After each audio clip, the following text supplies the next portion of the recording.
ಆತ್ಮೀಯ H16 news ಅರ್ಥಾತ್ ಹೇ ಸೀತಾರಾಮಗೆ ಸ್ವಾಗತ. ನಾನು ನಿಮ್ಮವ MI ಅಥವಾ ಮಲ್ಲಪ್ಪ ಜೋದಾವರ್. ಆತ್ಮೀಯರೇ, ರಜನಿಕಾಂತ್ ಯಾರು ಕೇಳಿಲ್ಲ ಹೆಸರು. ಇದನ್ನು ಇಡೀ ದೇಶ ಅಷ್ಟಲ್ಲ, ವಿದೇಶಗಳಲ್ಲೂ ಸಹಿತ ಇವರ ಹೆಸರು. ಅದರಲ್ಲೂ ರೋಬೋ ನೋಡಿದವರಂತೂ ಅವ್ರನ್ನ ಮರೆಯಲಿಕ್ಕೆ ಸಾಧ್ಯ ಇಲ್ಲ. ಅಂಥ ರಜನಿಕಾಂತ್ ಇವತ್ತು ತಮಿಳುನಾಡಿನ ಸೂಪರ್ ಸ್ಟಾರ್. ಅವ್ರ ಬಗ್ಗೆ ಎಷ್ಟು ಮಾತಾಡಿದ್ರು ಕಡಿಮೆ. ಯಾಕಪ್ಪ ಅಂತಂದರೆ ಆ ರೀತಿ ಬೆಳೆದಂಥವ್ರು. ಆ ವ್ಯಕ್ತಿಗೆ ಈಗ 75 ವರ್ಷ, ಇನ್ನೂ ಹೀರೋ ಇರ್ತಾರೆ ಅವರು. ಅದು ಭಾಳ ಮಹತ್ವ. ತಮ್ಮ 75ನೇ ವರ್ಷದಲ್ಲಿ ಹೀರೋ. ಇದು ಇವತ್ತು ನಂಬಲಿಕ್ಕೆ ಆಗದಂಥ ವಿಷಯ, ಬಟ್ ನಂಬಲೇಬೇಕು. ಅಂಥ ಒಂದು ಅದ್ಭುತ ತಮ್ಮ ಶರೀರವನ್ನು ಕೈಗೊಂಬಂದಂಥವ್ರು.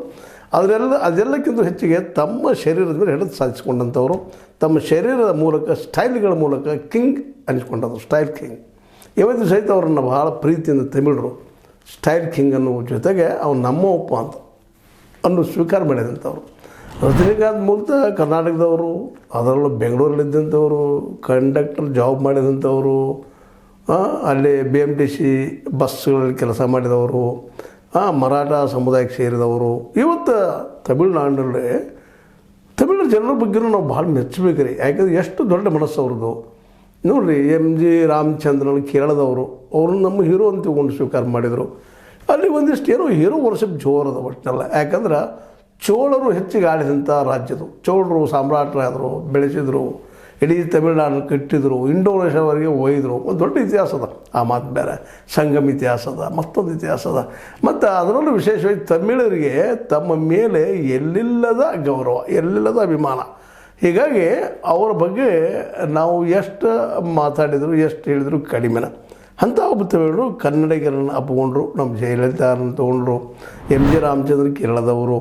ಅಂದರೆ ರಜನಿಯವರು, ಅವರು ಕರ್ನಾಟಕದವರು. ಮರಾಠ ಸಮುದಾಯಕ್ಕೆ ಸೇರಿದ್ರು, ಕನ್ನಡಿಗರವರು. ಅವ್ರನ್ನೂ ಇವತ್ತು ಸ್ವೀಕಾರ ಮಾಡಿದ್ದಾರೆ. ಸ್ವೀಕಾರ ಮಾಡಿ ಅವ್ರಿಗೆ ದೊಡ್ಡ ಹೀರೋಶಿಪ್ ಕೊಟ್ಟಿದ್ದಾರೆ. ಅದರಲ್ಲೂ K. ಬಾಲಚಂದರ್ ಇವ್ರನ್ನ ತಯಾರು ಮಾಡಿದಂಥವ್ರು. ಇವ್ರನ್ನ ತಯಾರು ಮಾಡಿ ಒಂದು ವ್ಯಕ್ತಿತ್ವ ಕೊಟ್ಟಂಥವ್ರು, ಅವರಿಗೆ ಅವಕಾಶ ಕೊಟ್ಟಂಥವ್ರು. 1975ರಲ್ಲಿ ಅಪೂರ್ವ ರಾಗಂಗಳ್ ಅನ್ನುವಂಥದ್ದು. ಅದೇ ಸಂದರ್ಭದಲ್ಲಿ ಕನ್ನಡದಲ್ಲೂ ಇವರಿಗೆ ಅವಕಾಶ ಸಿಕ್ಕಿತ್ತು. ಸಹೋದರರ ಸವಾಲ್ ಅಂತೇಳಿ ವಿಷ್ಣುವರ್ಧನ್ ಜೊತೆಗೆ.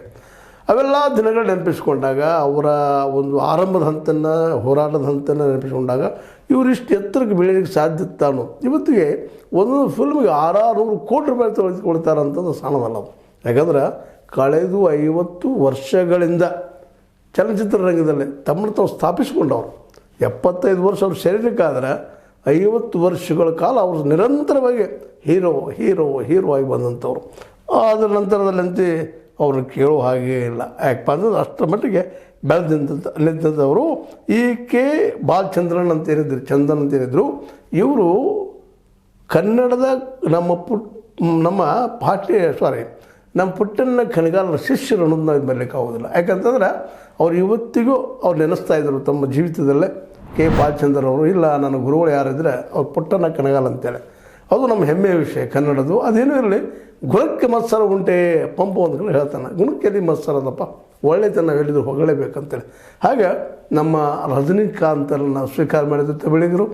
ಬೆಳೆಸಿದ್ರು, ಉಳಿಸಿದ್ರು, ನಟ ಮಾಡಿದ್ರು, ಎಲ್ಲ ಮಾಡಿದ್ರು. ಅವು ಏನು ಮಾಡಬೇಕಾಗಿದೆ ಅವೆಲ್ಲನೂ ಕೊಟ್ಟರು. ತಮಿಳರಂತೂ ಇವತ್ತಿಗೂ ಸಹಿತ ನಿದ್ದೆಗಣ್ಣಲ್ಲಿ ಸಹಿತ ರಜನಿಕಾಂತಂದ್ರೆ ಇದ್ದು ಕೂಡುವಂಥ ಜನ ಆಗಿಬಿಟ್ಟಿದೆ. ಅಷ್ಟೊಂದು ಹೀರೋ. ಹಾಗಂತೇಳಿ ಭಾಳ ಸುಂದರನು, ಸದೃಢನು, ಜೊತೆಗೆ ಒಂದು ಏನು ಮೈಕಟ್ಟದ, ಭಾಳ ಅದ್ಭುತದಂತೂ ಇಲ್ಲ. ಕಪ್ಪಗಿದ್ದಂಥ ವ್ಯಕ್ತಿ, ಸಾಮಾನ್ಯ ವ್ಯಕ್ತಿ. ಆದರೆ ಅದನ್ನು ಏನೇನು ಲೈಕ್ ಮಾಡಿದ್ರೂ ಗೊತ್ತಿಲ್ಲ. ಅವನು ಲೈಕ್ ಮಾಡ್ಕೊಂಡು ಇವತ್ತು ಹೀರೋನ್ ಮಾಡಿದ್ದಾರೆ, ಅವನು ಒಪ್ಕೊಂಡಿದ್ದಾರೆ. ಇದು ನಾವು ಸದಾ ನೆನಪಿಡುವಂಥ ವಿಷಯ. ಇದ್ರ ಜೊತೆಗೆ ಅವ್ರ ಚಿತ್ರ ಹಂತದ ಕೂಡಿದ್ರೆ. ಇವತ್ತು ಇನ್ನೊಂದು ಮಾತು ನಿಮ್ಗೆ ಹೇಳಬೇಕಾಗ್ತದೆ ಈ ಸಂದರ್ಭದಲ್ಲೇ. ಒಂದು ಫಿಲ್ಮ್ಗೆ ಇವತ್ತು ಅವರು 600 ಕೋಟಿ 700 ಕೋಟಿ ರೂಪಾಯಿವರೆಗೆ ಅವರೇನಪ್ಪ ದುಡ್ಡು ತೆಗೆದುಕೊಳ್ತಾರೆ ಅನ್ನುವಂಥ ಸುದ್ದಿಗಳಿದ್ದಾವೆ. 100-200 ಅಂತ ಸಾಮಾನ್ಯ ಹೋಗ್ಬಿಟ್ಟದೆ ಇವತ್ತು. 600 ಕೋಟಿಗಳವರೆಗೆ. ಅಂದರೆ ಎಷ್ಟು ಮಟ್ಟಿಗೆ ಅವ್ರಿಗೆ ಅಭಿಮಾನಿಗಳಿರ್ಬೋದು, ಯಾವ ಪ್ರಮಾಣದಲ್ಲಿ ಅದು ನೋಡ್ತಾ ಇರ್ಬೋದು ಅನ್ನುವಂಥ ಮಾತನ್ನು. ಅಂಥವ್ರಿಗೀಗ 75 ವರ್ಷ ಆಗಿದ್ದಾವೆ. 50 ವರ್ಷ ಆಯಿತು ಸಿನಿರಂಗದಲ್ಲಿ ಬಂದ. ಇದೊಂದು ದೊಡ್ಡ ಸಾಧನೆ. ಇನ್ನೊಂದಿಲ್ಲ ಗಮನಿಸ್ಬೇಕಾಗಿದ್ದೀರಪ್ಪ ಅಂದ್ರೆ, ಕನ್ನಡದಲ್ಲಿ ರಾಜ್ಕುಮಾರ್ ಅವರಾಗಿರ್ಬೋದು, ತಮಿಳುನಾಡಿನಲ್ಲಿ MG ರಾಮಚಂದ್ರನ್ ಅವರಾಗಿರ್ಬೋದು, ಶಿವಾಜಿ ಗಣೇಶನ್ ಅವರಾಗಿರ್ಬೋದು, ಮುಂದೆ ಕಾಲಕ್ಕೆ ನಮ್ಮ ತೆಲುಗದಲ್ಲೇ NT ರಾಮರಾವ್ ಅವರಾಗಿರ್ಬೋದು. ಇವರೆಲ್ಲರೂ ಅದ್ಭುತವಾಗಿ ತಮ್ಮ ಕಲೆಯನ್ನು ಮೆರೆದವರು, ತಮ್ಮ ಶರೀರವನ್ನು ಉಳಿಸ್ಕೊಂಡಂಥವ್ರು, ಹೋರಾಟ ಮಾಡಿದಂಥವ್ರು. ಇವರೆಲ್ಲರೂ ಆ ಆಂಧ್ರದಲ್ಲೇ, ತಮಿಳಿನಲ್ಲೇ, ಕನ್ನಡದಲ್ಲೇ ತಮ್ಮ ವ್ಯಕ್ತಿತ್ವವನ್ನು ಮೆರೆದವರು. ಆದ್ರೆ ನಮ್ಮ ಈ ರಜನಿಕಾಂತ್ ಅವರು ಕನ್ನಡದಲ್ಲೇ ಹುಟ್ಟಿ ತಮಿಳ್ನಾಡಲ್ಲೇ ತನ್ನದೇ ಆದಂಥ ಒಂದು ಬಹಳ ಚಮತ್ಕಾರಿಕವಾದ ಸ್ಟೈಲ್ ನೋಡ್ರಿ. ಇವತ್ತು ಅವ್ರು ಸ್ಟೈಲ್ ಮಾಡೋದನ್ನು ನೋಡಿದ್ರೆ ಎಷ್ಟು ಅದ್ಭುತ ಭಾವ. ಇದು ಸರಳವಾಗಿ ಮಾಡುವಂಥ ಸ್ವತಂತ್ರವಾದ ಮೀಡಿಯಾಗೆ ಬೇಕಾಗಿರುವುದು ಸ್ವತಂತ್ರ ಧ್ವನಿ. ಆ ಸ್ವತಂತ್ರ ಧ್ವನಿ ಉಳಿಸಲು ನೀವು ಮಾಡಬೇಕಾದದ್ದು ಇಷ್ಟೇ. ಅದೇನಪ್ಪಾ ಅಂತಂತಂದ್ರೆ ನಿಮ್ಮ ಕೈಲಾದಷ್ಟು ಸಹಾಯ ಈ ಚಾನಲ್ಗೆ ಮಾಡಿ ಹಾಗೂ ನಿಮ್ಮ ಧ್ವನಿಯನ್ನು ಕಾಪಾಡಿಕೊಳ್ಳಿ. ಇನ್ನು ಅದರಲ್ಲೂ ಈಗ ಹೇಳಿದ್ ನಿಮ್ಗೆ ಏನಪ್ಪ ಅಂದ್ರೆ ಅವ್ರು ಪೇಮೆಂಟ್ ಯಾವ ರೀತಿ ಹೋಗ್ತಾರಪ್ಪ ಅಂದ್ರೆ ಜಗತ್ತಿನಲ್ಲೇ ಇವ್ರಿಗೆ ಹೆಚ್ಚು ತೊಗೊಳೋರು ಯಾರಿದ್ರೆ ಜಾಕಿ ಚಾನ್ ಅಂತ ನಿಮ್ಗೆ ನೋಡಿರ್ಬೋದು. ಅವನ ನಂತರದಲ್ಲಿ ಪೇಮೆಂಟ್ ತೊಗೊಳ್ಳೋಂಥವ್ರು ನಮ್ಮ ಸ್ಟೈಲ್ ಕಿಂಗ್ ರಜನಿಕಾಂತ್ ಇವರಿಗೆ ಮತ್ತು ಕಮಲ್ ಹಾಸನ್ ಅವರಿಗೂ ಸಹ ಇದು ಒಳ್ಳೆಯ ಗೆಳೆತನ. ಕಾಂಪಿಟೇಷನ್ ಅದು ಇಬ್ಬರಲ್ಲಿ ಇಲ್ಲ ಅಂತಲ್ಲ. ತಮಿಳಿನಲ್ಲೇ ವಿಶೇಷವಾಗಿ ತಮಿಳು ಸಿನಿಮಾ ರಂಗದಲ್ಲೇ ಕಮಲ್ ಹಾಸನ್ಗೆ ಮತ್ತು ನಮ್ಮ ಇವರಿಗೆ ರಜನಿಕಾಂತ್ ಅವರ ಕಾಂಪಿಟೇಷನ್ ಸದಾ ಇದ್ದೇ ಇರ್ತದೆ. ಇನ್ನು ಕಲೆಯಲ್ಲಿ ವಿಚಾರಕ್ಕೆ ಬಂದಾಗ, ಕಲಾತ್ಮಕತೆ ಬಂದಾಗ ಕಮಲ್ ಹಾಸನ್ನ 100 ರೂಪಾಯಿ ಎತ್ತರಕ್ಕೆ ನಿಲ್ತಾರೆ. ನಮ್ಮ ಸ್ಟೈಲು ಏನೋ ಜನರಿಗೆ ಆಕರ್ಷಣೆ ಆಗಿದ್ದಾರೆ ರಜನಿಕಾಂತ್ ಅವರು. ಆದರೂ ಅದ್ಭುತವಾದ ಚಿತ್ರಗಳನ್ನು ಕೊಟ್ಟಿದ್ದೇನೆ, ಸುಳ್ಳಲ್ಲ. ಅದ್ರ ಜೊತೆಗೆ ಅವರ ಅತ್ಯಂತ ಪ್ರಸಿದ್ಧವಾದ ಫಿಲ್ಮ್ಗಳಲ್ಲಿ ಒಂದಂದ್ರೆ ಬಾದ್ಶಾ ಅಂತೇಳಿ ಆಗಿರ್ಬೋದು. ಮುಂದೆ ಅದೇ ಕಾಲಕ್ಕೆ ಏನಪ್ಪ ಅಂತಂದ್ರೆ ಎಂದಿರನ್ ಅನ್ನುವಂಥ ಫಿಲ್ಮ್ ಆಗಿರ್ಬೋದು, ಶಿವಾಜಿ ಅಂತ ಚಿತ್ರ ಆಗಿರ್ಬೋದು, ಮುಳ್ಳುಂ ಮಲರುಂ ಅನ್ನುವಂಥದ್ದಾಗಲಿ, ಅವಳ್ ಅಪ್ಪಡಿದಾಣ್ ಅನ್ನುವಂಥದ್ದಾಗಲಿ. ನಿಜವಾಗಿಯೂ ಕನ್ನಡದಲ್ಲಿ ಹೇಳಿದ್ದೆ ನಿಮಗೆ 77ರಲ್ಲಿ ಸಹೋದರ ಸವಾಲ್ ಅಂತ ಮಾಡಿದ್ರು ಅಂತೇಳಿ ಕನ್ನಡದಲ್ಲೇ. ಇವೆಲ್ಲವೂ ಒಂದೊಂದು ಫಿಲ್ಮ್ದಲ್ಲಿಯೂ ಸಹಿತ ಒಂದು ಬೇರೆ ಬೇರೆ ರೀತಿಯಾದಂಥ ಅದ್ಭುತವಾದ ಒಂದು ಅಭಿನಯವನ್ನು ಕೊಟ್ಟಂಥ ರಜನಿಕಾಂತರು ಇವತ್ತು ಬಹುದೊಡ್ಡ ಒಬ್ಬ ನಟ ಅಷ್ಟೇ ಅಲ್ಲ, ಒಬ್ಬ ಸ್ಟಾರ್, ದೊಡ್ಡ ಸ್ಟಾರ್. ಮತ್ತು ಹಿಂದಿಯಲ್ಲೂ ಸಹಿತ ಅವರು ಅನೇಕ ಫಿಲ್ಮ್ಗಳು ಡಬ್ ಆಗಿದ್ದಾವೆ. ಮತ್ತು ಹಿಂದಿಯಲ್ಲೂ ಒಂದಿಷ್ಟು ವರ್ಕ್ ಮಾಡಿದ್ದಾರೆ. ಇವತ್ತಿಗೂ ಅಮಿತಾಬ್ ಬಚ್ಚನ್ ಅವರಾಗಿರ್ಬೋದು, ರಜನಿಕಾಂತ್ ಅವರಾಗಿರ್ಬೋದು, ಇನ್ನುಳಿದವರು ಆಗಿರ್ಬೋದು. ಇವರೆಲ್ಲರೂ ಸಾಕಷ್ಟು ನಮ್ಮ ರಜನಿಕಾಂತ್ ಅವರಿಗೆ ಗೌರವ ಕೊಟ್ಟಂಥದ್ದು ನಾವು ನೋಡ್ತಾ ಇದ್ದೀವಿ. ಇನ್ನು ನಮ್ಮ ಕಮಲ್ ಹಾಸನ್ ಆಯಿತು, ಜೊತೆಗೆ ನಮ್ಮ ರಜನಿಕಾಂತ್ ಅವರಾಯಿತು, ಕೆ ಬಾಲಚಂದ್ರನ್ ಆಯಿತು. ಇವರೆಲ್ಲರೂ ತಮಿಳುನಾಡಿನ ಇತಿಹಾಸಕ್ಕಷ್ಟೇ ಅಲ್ಲ, ಇಡೀ ದೇಶದ ಇತಿಹಾಸದಲ್ಲೂ ಸಹಿತ ಇಂಥ ಒಬ್ಬ ಅದ್ಭುತವಾದ ನಟರು ಅನ್ನೋದನ್ನು ಸದಾ ನೆನಪಿಸುವಂಥದ್ದು. ಅದರಲ್ಲೂ ರಾಜ್ಕುಮಾರ್ ಫ್ಯಾಮಿಲಿ ಅವರಂತೆ ಮೊದಲನೇದಾಗಿ ರಜನಿಕಾಂತ್ ಅವರನ್ನು, ಜೊತೆಗೆ ಕಮಲ್ ಹಾಸನ್ ಇಬ್ಬರಿನೂ ಭಾಳ ಪ್ರೀತಿಯಿಂದ ನೋಡ್ತಾಯಿದ್ರು. ರಾಜ್ಕುಮಾರ್ ಇದ್ದಾಗಂತೆ ಅವರು ಸ್ವತಃ ಕಮಲ್ ಹಾಸನ್ನ ಮತ್ತು ರಜನಿಕಾಂತ್ ಅವರು ನಮ್ಮ ಮನೆಗೆ ಮಗಪ್ಪ, ನಮ್ಮ ಆತ್ಮೀಯರು ಅನ್ನುವಷ್ಟು ಮಟ್ಟಿಗೆ ಸಂಬಂಧ ಇದ್ದಿದ್ದನ್ನು ನಾವು ಈ ಸಂದರ್ಭದಲ್ಲಿ ಮಾಡಲಿಕ್ಕೆ ಆಗೋದಿಲ್ಲ. ಮತ್ತು ಅದೇ ಕಾಲಕ್ಕೆ ಕನ್ನಡದಲ್ಲಿ ಮಾಡಿದ್ದೆ ಈಗ ಹೇಳ್ತೀವಿ ಸಹೋದರ ಸವಾಲ್ ಅಂತೇಳಿ. ಅದ್ರ ಜೊತೆಗೆ ಇನ್ನಷ್ಟು ಇಲ್ಲೇ ಅವ್ರ ಮಿತ್ರರು ಇದ್ದಾರೆ ಬೆಂಗಳೂರಲ್ಲಿ. ಅವ್ರಿಗೆ ಭೇಟಿಯಾದಾಗ ಬಂದಾಗ ಇವತ್ತಿಗೂ ಅಂದಿನ ರಜನಿಕಾಂತಾಗಿ ಅವ್ರ ಜೊತೆ ಬಿಹೇವ್ ಮಾಡ್ತಾರೆ. ನಾನು ದೊಡ್ಡ ನಟಪ್ಪ, ನಾನು 1000 ಕೋಟಿ ರೂಪಾಯಿ ಗಳಿಸಿದ್ದೀನಿ ಅಂತ ಅಹಂಕಾರ ಆಗಿರಿ ಮತ್ತೇನೂ ಇಲ್ಲ. ಇನ್ನೊಂದು ಕೊನೆಯದಾಗಿ ಹೇಳುವಂಥದ್ದು ಏನಪ್ಪ ಅಂದ್ರೆ ಅವರು ಸಹ ಸಿನಿ ರಂಗದಿಂದ ಈ ಒಂದು ರಾಜಕೀಯ ರಂಗಕ್ಕೆ ಬರಬೇಕಂತ ಏನೋ ಪ್ರಯತ್ನ ಮಾಡಿದರು. ಆದರೆ ಅದು ಯಾಕೋ ಆಗಲಿಲ್ಲ ಅವ್ರಿಗೆ. ಯಾಕೋ ಏನೋ ಅವರು ಅಷ್ಟು ರಾಜಕೀಯ ಫೀಲ್ಡ್ದಲ್ಲೇ ಒಂದೇನಪ್ಪ ಅಂತಂದರೆ ಯಶಸ್ಸನ್ನು ಸಾಧಿಸುವಂಥ ಒಬ್ಬ ವ್ಯಕ್ತಿ ಆಗಲಿಲ್ಲ ಏನೋ ಅಂತೇಳಿ. ಯಾಕಂದರೆ ಅಲ್ಲಿ ಬುದ್ಧಿವಂತಿಕೆ, ಸುಳ್ಳು, ನಯವಂಚಕತನ ಇವೆಲ್ಲರೂ ರಾಜಕೀಯದಲ್ಲಿ ಬರಬೇಕಾಗ್ತದೆ. ಅದು ಅವರಲ್ಲಿ ಇಲ್ಲ ಏನು ಅಂತ ಅನ್ನಿಸ್ತದೆ. ಯಾಕಂತಂದ್ರೆ ಅವರು ತಮಿಳರು ಯಾವುದೋ ರೀತಿಯಾಗಿ ಒಂದಿಷ್ಟು ನಮ್ಮ ಒಳಗೆ ತೊಗೊಬೋದಾಗಿತ್ತೇನೋ. ಆವತ್ತು ಸಹ ತಮಿಳರೆಲ್ಲ ಇನ್ವೈಟ್ ಮಾಡಿದ್ರು, ಬರಲಪ್ಪ ನಾವು ನಿಮ್ಮ ಜೊತೆಗೆ ಇದ್ದೀವಿ ಅಂತೇಳಿ. ಬಟ್ ಯಾಕೋ ಏನೋ ಅವ್ರಿಗೆ ಅದು ಆಗಲಿಲ್ಲ.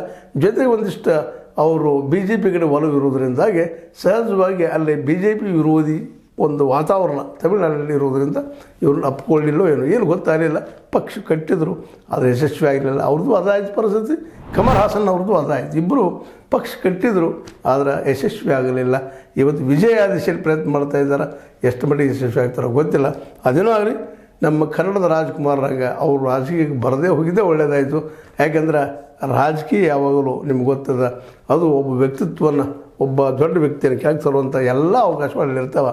ಅದಾಗದೆ ಇವತ್ತಿಗೂ ಸಹಿತ ಅಲ್ಲಿ ತಮಿಳರ ಮನದಲ್ಲಿ, ನಮ್ಮಲ್ಲೂ ಸಹಿತ, ನಮ್ಮ ಮನದಲ್ಲೂ ಸಹಿತ ರಜನಿಕಾಂತ್ ಅವರು ಯಾವಾಗಲೂ ಹೀರೋ ಆಗಿ ಉಳಿದಿದ್ದಾರೆ. ಅವ್ರನ್ನ ನಾವು ಸದಾ ನೆನಪಿಸ್ಕೊಂಡು ಹೋಗ್ಬೋದು. ಅಷ್ಟೇ ಅಲ್ಲ, ಅವ್ರ ನಟನೆ ಸದಾ ಚರಾಯುವಾಗಿರ್ತದೆ ಅನ್ನೋದು ಅಷ್ಟ ಸತ್ಯದ.